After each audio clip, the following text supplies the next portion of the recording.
নিউটনের দ্বিতীয় সূত্র অনুযায়ী বল হলো ভরবেগের পরিবর্তনের হার।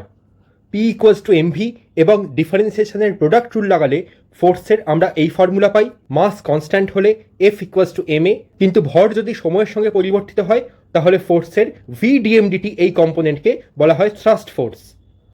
রকেটের ফুয়েল চেম্বারে দহনের ফলে যে এক্সস্ট গ্যাস তৈরি হয় তা ভি ভেলোসিটিতে রকেট থেকে বেরোলে রকেটের ভর মাইনাস ডিএমডিটি হারে কমতে থাকে।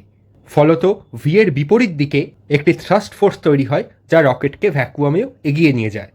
এই প্রশ্নে একটি স্যাটেলাইট ফোর্স ফ্রি স্পেসে ইন্টারপ্ল্যানেটারি ডাস্টকে সুইপ আউট করে ভি ভেলোসিটিতে এগিয়ে যাচ্ছে। তাহলে স্যাটেলাইটের সাপেক্ষে দেখলে ইন্টারপ্ল্যানেটারি ডাস্টের রিলেটিভ ভেলোসিটি হবে ভি, থ্রাস্ট ফোর্স হবে মাইনাস আলফা ভি স্কোয়ার এবং acceleration F by M, that is option D. এক্ষেত্রে ডাস্ট সুইপ আউট হওয়ার জন্য তার রেটকে আমরা নেগেটিভ ধরলাম।